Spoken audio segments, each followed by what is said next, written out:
आज हम देख रहे 3.2 क्वेश्चन नंबर 6। क्वेश्चन है यदि एफ एक्स हमें दिया हुआ है तो सिद्ध कीजिए F A F B equal to F A plus B. Solve करें हम इसको। सबसे पहले एफ ए देखेंगे तो F A F B LHS ले लिया हमने। एफ ए लिखिए, एफ एक्स हमें दिया हुआ है, इसमें अगर x के स्थान पर a कर दे तो हमें एफ ए मिल जाएगा। तो x के स्थान पर a करके लिख लीजिए तो ये आ जाएगा cos a sin a 0 minus sin a cos a 0 0 0 1। F B लिखेंगे तो x के स्थान पर b कर दीजिए तो cos b sine B 0 minus sine B cos B 0 and 0 0 1। Multiply करिए अब दोनों को। तो सबसे पहले मल्टीप्लाई करेंगे हम पहली पंक्ति को पहले स्तंभ से, तब बनेगा कोस ए कोस B cos A cos B minus sign A sine B और प्लस 0। अगला हम करेंगे पहले पंक्ति को दूसरे स्तंभ से, तब अपने पास में जाएगा माइनस कोस ए साइन बी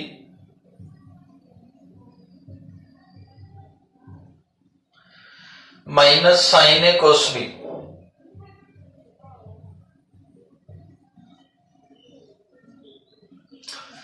नेक्स्ट हम करेंगे पहली पंक्ति को तीसरे स्तंभ से, तब अपने पास में बनेगा 0 प्लस 0 प्लस 0, तो टोटल आपके पास में बन जाएगा 0। अब करेंगे दूसरी पंक्ति को पहले स्तंभ से, तो साइन ए कोस बी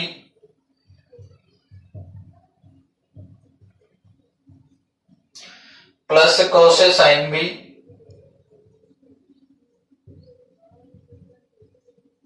और प्लस 0। अगला करेंगे दूसरी पंक्ति को दूसरे स्तंभ से, तो माइनस साइन ए साइन बी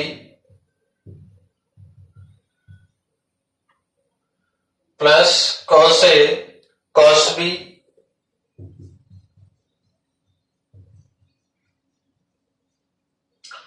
और प्लस 0।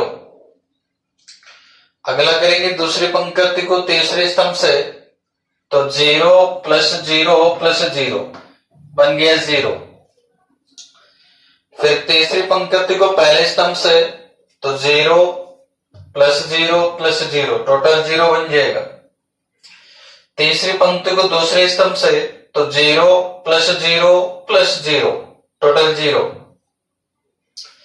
तीसरी पंक्ति को तीसरे स्तंभ से, तो फिर से 1 बन जाएगा।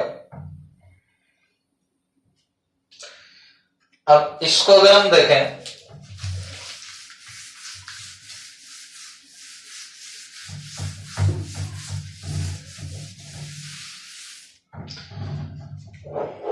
इसको अपन जैसे सॉल्व करेंगे तो ये आपके पास में बन जाएगा कोस ए कोस बी माइनस साइन ए साइन बी। फॉर्मूला बन गया कोस ए प्लस बी का, तो कॉस ए प्लस बी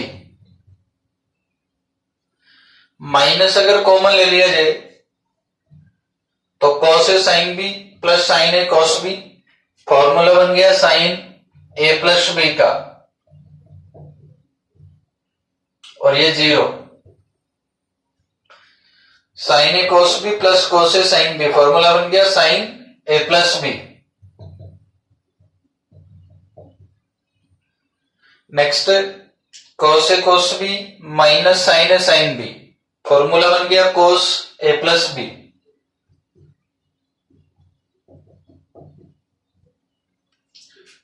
और 0 0 0 1। अब इसके कंपैरिजन अगर हम fx के साथ में करें तो हम देखते हैं कि x के स्थान पर a प्लस b है और x के स्थान पर अगर a प्लस बी का मतलब ये आपके पास में बन गया f ए प्लस बी, ये हमें सिद्ध करना था। नेक्स्ट हम देखेंगे क्वेश्चन नंबर 12।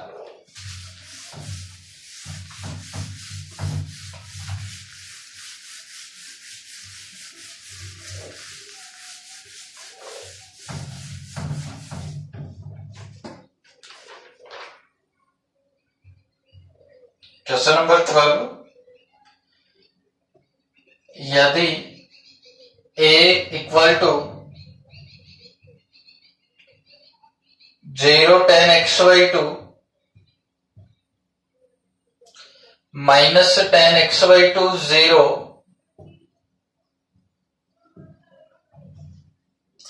तथा i 2x2 क्रम का इकाई अवयव है,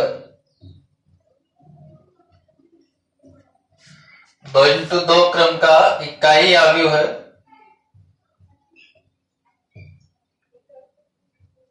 तो सिद्ध कीजिए।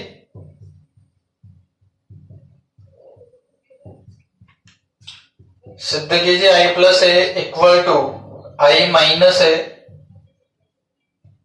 Into cos x sine x minus sine x cos x, ये हमें सिद्ध करना। एलएचएस लेते हैं हम लोग एक बार, तो एलएचएस इक्वल टू, एलएचएस आपके पास में है आई प्लस ए, आई अपने पास में 2x2 क्रम का इकाई मैट्रिक्स है। अब इकाई मैट्रिक्स आप जानते हैं 1 0 0 1 प्लस ए अपन ने लिख लिया यहां से, तो 0 tan x/2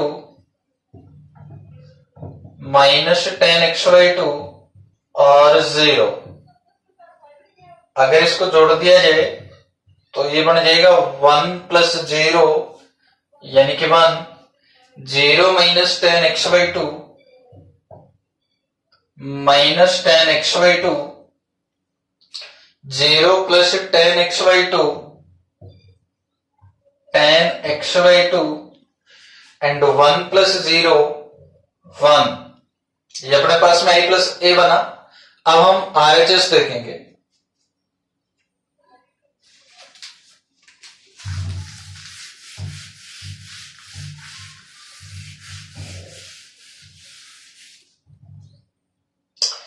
RHS अपने पास में है i minus A cos x sin x, तो एक बात हम i माइनस ए ज्ञात करते हैं।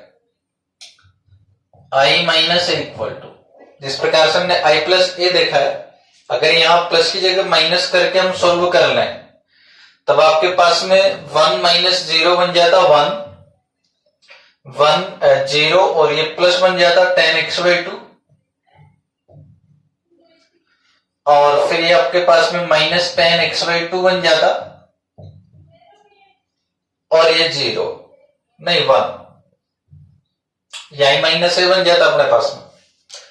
और अब RHS लेके इसको सोल्व करता है।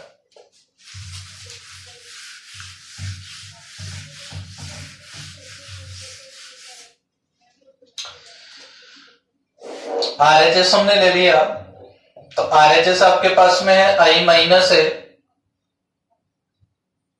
cos x sin x minus sin x cos x, value put अगर कर दिया जाए इसमें, तब i माइनस ए तो है 1 माइनस tan x/2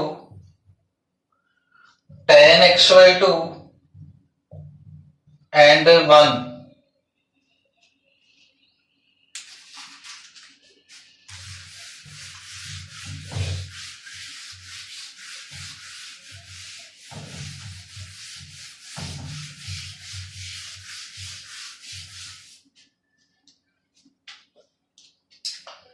अब इसको सोल्व करने के लिए एक बार सपोज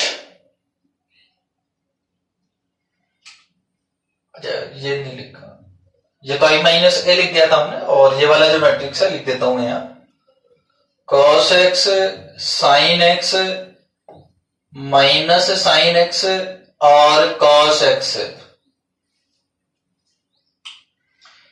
इक्वल टू, सॉल्व करने के लिए एक बार हम पुट कर लेते हैं यहां। सपोज मान लिया कि जो tan x/2 है ये t के बराबर है। tan x/2 को हमने t मान लिया। अब चूंकि फॉर्मूला हम लोग जानते हैं, sin x बराबर आप जानते हैं क्या होता है, 2 tan x/2 बटा 1 प्लस tan स्क्वायर x/2। और cos x भी हम जानते हैं, cos x बराबर होता है 1 माइनस tan स्क्वायर x/2 बटा 1 प्लस tan स्क्वायर x/2। ये sin x और cos x के फॉर्मूले हम जानते हैं। अब इनमें अगर वैल्यू पुट कर दिया जाए, tan x/2 को आपने t माना है तो sin x बराबर आ जाएगा 2 tan x/2 यानी कि t और बटा 1 प्लस टी स्क्वायर। और इसी प्रकार से जो cos x है ये अपने पास में बनेगा 1 माइनस टी स्क्वायर बटा 1 प्लस टी स्क्वायर। और अब इसके अंदर वैल्यू पुट कर दे तो RHS जो है अपने पास में इस प्रकार से हो जाएगी, अब 1 माइनस टी t1 और इंटू cos x को लिख ले तो 1 माइनस टी स्क्वायर बटा 1 प्लस टी स्क्वायर।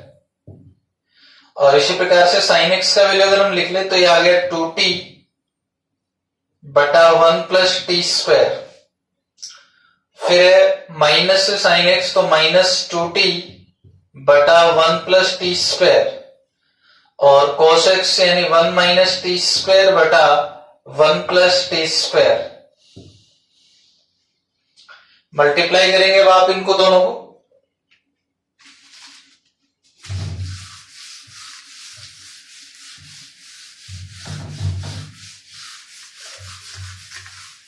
मल्टीप्लाई करेंगे सबसे पहले पहली पंक्ति को पहले स्तंभ से।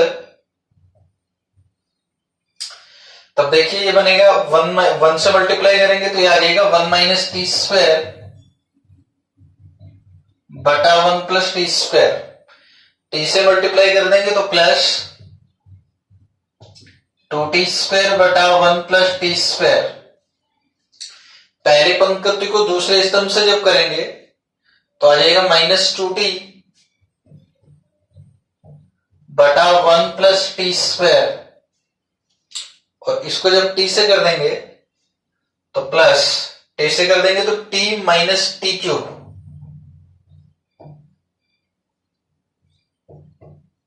बटा 1 प्लस टी स्क्वायर।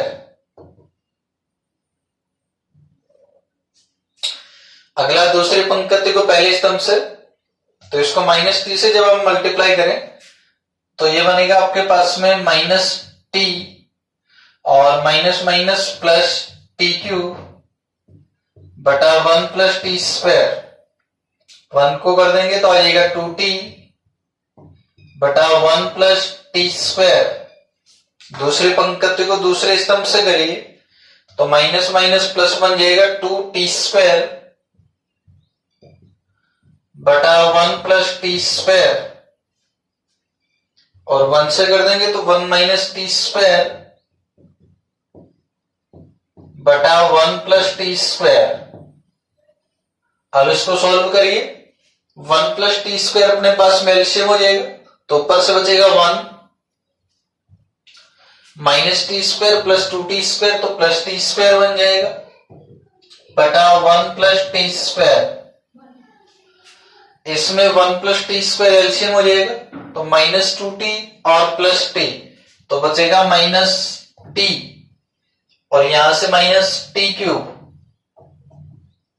बटा 1 प्लस टी स्क्वायर।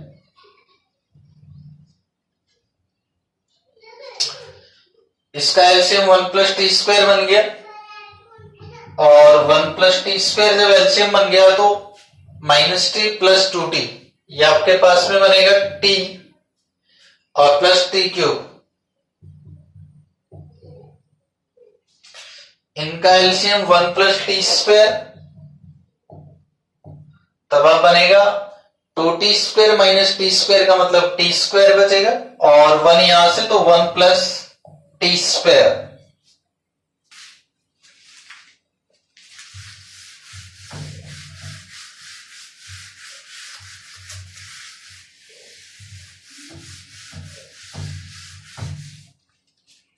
अब इसको जब सॉल्व करें अपन, तो ये सबसे पहले आ गया 1, और इनमें से दोनों में से t अगर कॉमन ले लें तो 1 प्लस टी स्क्वायर बन जाएगा ऊपर, और बटा में भी 1 प्लस टी स्क्वायर कैंसिल हो जाएगा, तो फिर आपके पास में कितना बच गया t। इसी प्रकार से माइनस टी कॉमन लेने के बाद 1 प्लस टी स्क्वायर कैंसिल, तो बचेगा माइनस टी और 1। टी का वैल्यू अगर पुट कर दिया जाए तो 1, हमने tan x/2 को t माना था, तो माइनस टी यानी tan x/2 और 1, ये अपने पास में जो LHS थी वो आ गई। ये आपको सिद्ध करना था। नेक्स्ट क्वेश्चन नंबर 14 अब हम देखते हैं।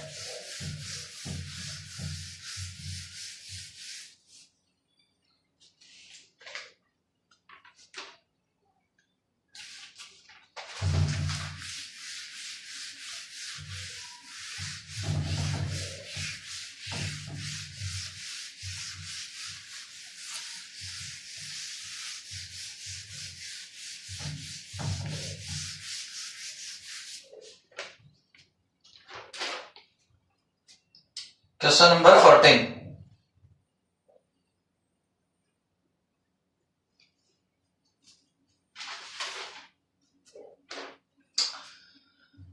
यदि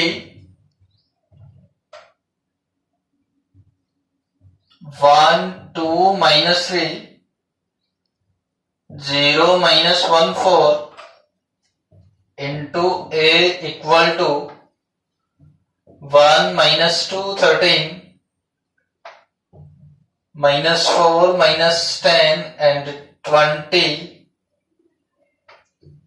3 6 and -9, तो a का मान ज्ञात कीजिए।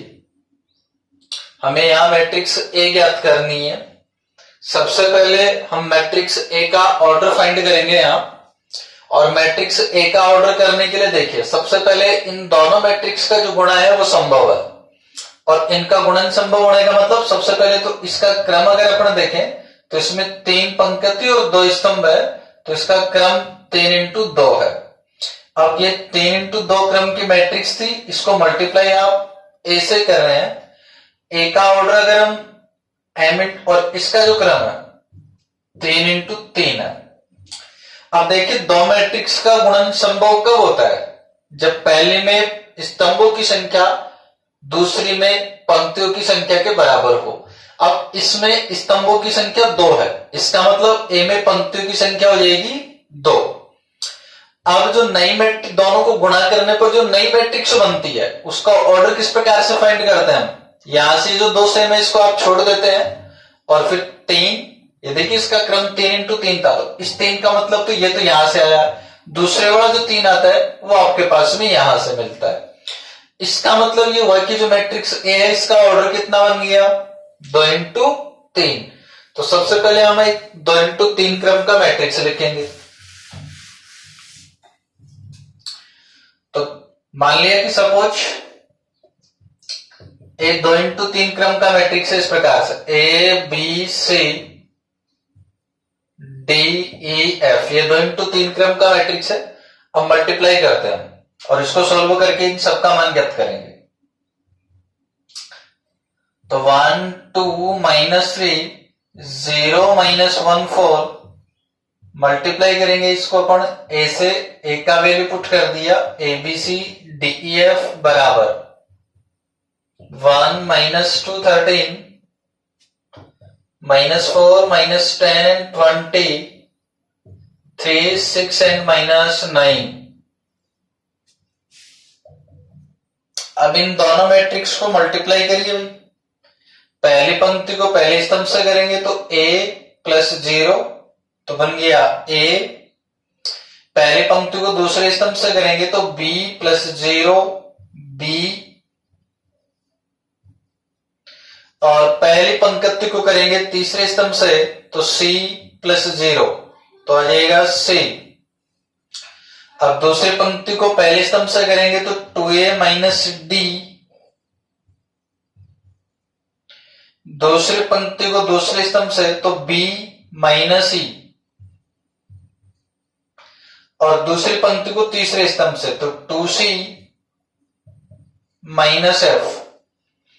अब तीसरी पंक्ति को पहले स्तंभ से, तो -3a प्लस 4d, और तीसरी पंक्ति को दूसरे स्तंभ से, तो -3b प्लस 4e। तीसरी पंक्ति को तीसरे स्तंभ से, तो -3c plus 4f equal to 1 -2 13 -4 -10 and 20 3 6 and -9। Comparison करिए और एबीसी डीईएफ का मान ज्ञात करिए।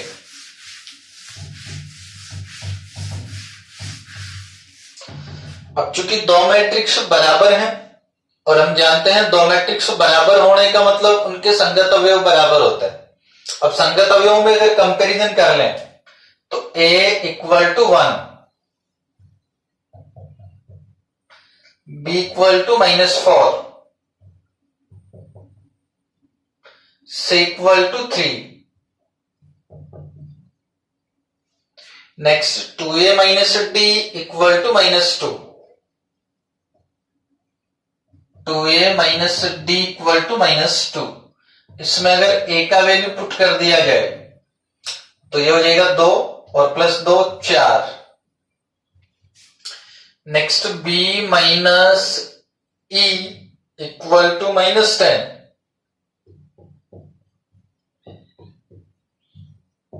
इसमें अगर b का वैल्यू पुट कर दिया जाए -4 तो e का मान आपके पास में आएगा 6। और नेक्स्ट है -2c minus F equal to 6। इसमें c का वैल्यू अगर पुट कर देंगे तो f इक्वल टू, c का वैल्यू आपके पास में 3, तो 6 से 6 कैंसिल, f का मान 0। एबीसी डीईएफ सभी का मान आपने ज्ञात कर लिया, तो मैट्रिक्स ए आपको मिल जाएगी भाई। एबीसी का वैल्यू पुट कर दीजिए, तो 1 -4 3, 1 -4 एंड 3। डीईएफ का वैल्यू पुट करिए, तो 4 6 एंड 0। ये मैट्रिक्स ए हमने ज्ञात कर लिया। और नेक्स्ट हम देखते हैं क्वेश्चन नंबर 15।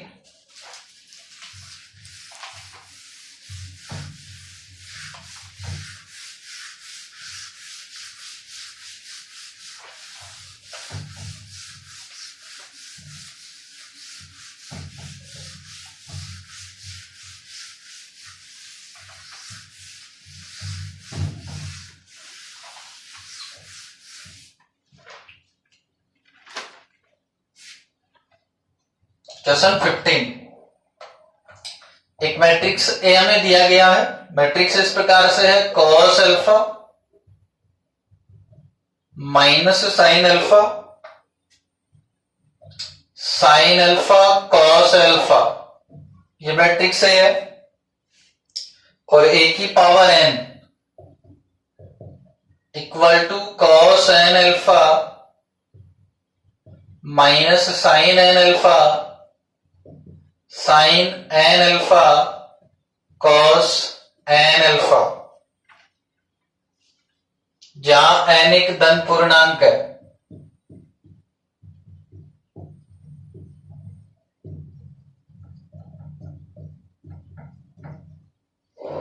ठीक है भाई, ये हमें दे दिया गया है, ये आपका क्वेश्चन है जिसमें आपको मैट्रिक्स ए दे दिया, तो हमें सिद्ध करना है कि ए की पावर एन इसके बराबर होगा, जहां एन एक धन पूर्णांक है।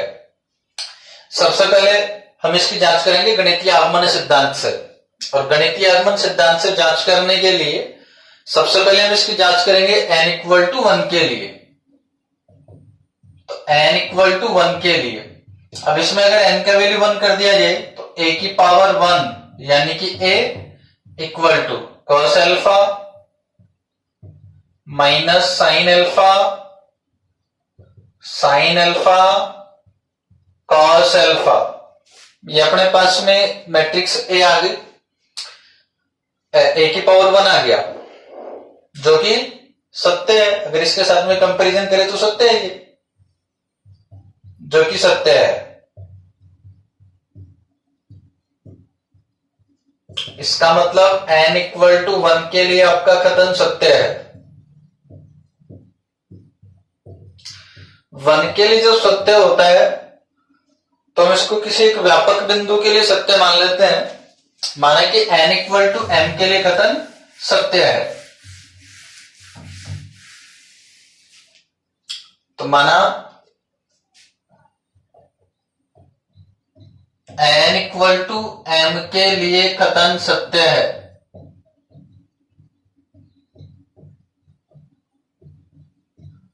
और n इक्वल टू m के लिए कथन अगर सत्य है तो a की पावर m इक्वल टू, सत्य होने का मतलब ये जो a की पावर n है, इसमें n के स्थान पर m करके लिख दें तो हमें a की पावर m मिल जाता है। और वो इस प्रकार से मिल जाएगा cos m alpha minus sine m alpha sine m alpha और cos m अल्फा। ये अपने पास में a की पावर m बना। अब हम जांच करेंगे a की पावर m प्लस 1 की।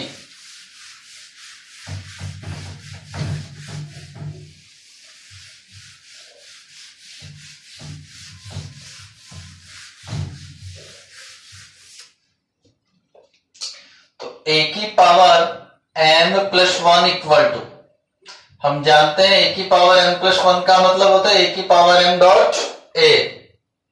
तो सबसे पहले a की पावर m लिख लीजिए, ये बन गया cos m alpha minus sine m alpha sine m alpha cos m alpha. ये तो a की पावर m लिख लिया हमने। और अब a लिख लीजिए, a अपने पास में था cos alpha minus sine alpha sine alpha and cos alpha. Multiply कर दीजिए भाई, पहली पंक्ति को पहले स्तंभ से करिए तो बनेगा cos m alpha cos alpha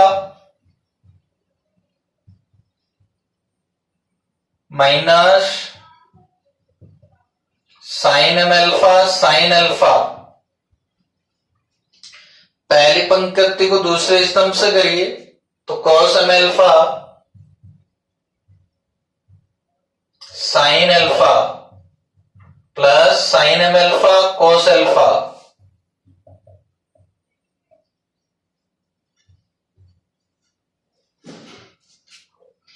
दूसरी पंक्ति को पहले स्तंभ से करिए तो minus sine m alpha cos alpha minus cos m alpha sine alpha.